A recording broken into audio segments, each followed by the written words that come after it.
তুমি কি কখনো সেই রাতের কথা ভেবে দেখেছ যখন শয়তান তার বিশাল চক্রান্তের মাধ্যমে মানবতাকে বিভ্রান্ত করার জন্য বেরিয়েছিল? সে ভেবেছিল কেউ তাকে থামাতে পারবে না, কিন্তু সে কি জানত না যে সে সেই ব্যক্তির মুখোমুখি হতে চলেছে যার নাম শুনেই অত্যাচারীদের প্রাসাদ কাঁপছিল এবং যার ন্যায় বিচার পৃথিবী ও আকাশ উভয়ই প্রত্যক্ষ করেছিল? হ্যাঁ, এটি সেই অসাধারণ সাক্ষাতের গল্প যখন শয়তান উমর ইবনে আল খাত্তাবের মুখোমুখি হয়েছিল। উমর ইবনে আল খাত্তাব কে ছিলেন? আসুন অতীতে ফিরে যাই। ইসলাম গ্রহণের আগে উমর মক্কার কয়েকজনের মধ্যে একজন ছিলেন যারা পড়তে এবং লিখতে পারতেন। তিনি একজন শক্তিশালী কুস্তিগির, একজন স্পষ্টভাষী এবং তার গোত্রের একজন সম্মানিত নেতা ছিলেন।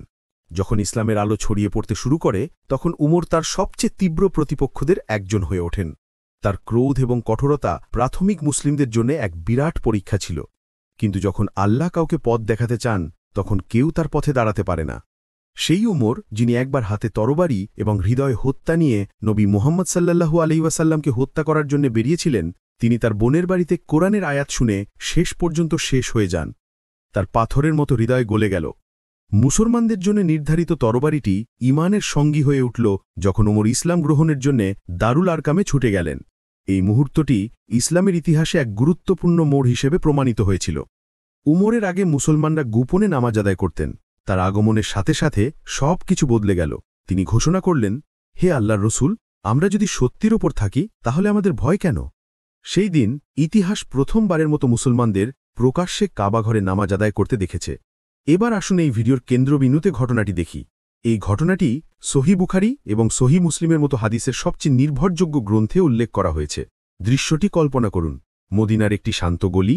মানবজাতির চিরশত্রু শয়তান ইবলিস তার দোসরদের সাথে ষড়যন্ত্র করছে। আবারও কিভাবে আল্লাহর বান্দাদের বিভ্রান্ত করা যায় তার পরিকল্পনা করছে। তার অহংকারের কোনো সীমা নেই। সে ভাবছে, আজ আমি কার হৃদয়কে কলুষিত করব, কার প্রার্থনা আমি ধ্বংস করতে পারি, আমি কাকে কল্যাণ থেকে দূরে সরিয়ে নিতে পারি। যখন সে তার মন্দ উদ্দেশ্য নিয়ে বেরিয়ে পড়ে তখন সে জানে না যে একজন অসাধারণ ব্যক্তি একই পথে হাঁটছে যার উপস্থিতি বিশ্বকে ঈমানের আলোয় ভরে দেয়। উমর তার কাজ শেষ করে এবং সম্মান ও বিশ্বাসে পূর্ণ হয়ে শান্তভাবে গলিতে হেঁটে যায়। শয়তান দূর থেকে উমরকে দেখতে পেলে সব কিছু স্থবির হয়ে যায়। সে উমরের উজ্জ্বল মুখ, মর্যাদাপূর্ণ পদক্ষেপ এবং আল্লাহর একত্ববাদের প্রতি সম্পূর্ণ নিবেদিত প্রাণ একজনের আভা অনুভব করে। হাদিসে এই গল্পটি উল্লেখ করা হয়েছে। সাদ ইবনে আবি ওয়াকাস বর্ণনা করেছেন যে একবার উমর নবী সাল্লাল্লাহু আলাইহি ওয়াসাল্লামের সাথে দেখা করার অনুমতি চাইলেন, যিনি সেই সময় কিছু কুরাইশ মহিলা দ্বারা বেষ্টিত ছিলেন এবং উচ্চস্বরে আর্থিক সাহায্য চাইছিলেন। উমরের কণ্ঠস্বর শোনার সাথে সাথে তারা সকলেই পর্দার আড়ালে ছুটে গেলেন। উমর প্রবেশ করলে নবী হাসলেন। উমর জিজ্ঞাসা করলেন, হে আল্লাহর রসুল, আল্লাহ আপনাকে সর্বদা হাসি খুশি রাখুন, কি হয়েছে? নবী উত্তর দিলেন, আমি এই মহিলাদের দেখে অবাক হই। যখনই তারা আপনার কণ্ঠস্বর শোনে তারা পর্দার আড়ালে লুকিয়ে পড়ে। উমর মহিলাদের দিকে ফিরে বললেন, হে তোমাদের শত্রুরা, তোমরা আমাকে ভয় করো কিন্তু আল্লাহর রসুলকে নয়। তারা উত্তর দিল, এটা সত্য, তোমরা আল্লাহর রসুলের চেয়েও কঠোর এবং কঠোর। এই মুহূর্তে নবী একটি ঐতিহাসিক বাক্য উচ্চারণ করেন যা চিরকাল উমরের মহত্বকে সম্মানিত করবে।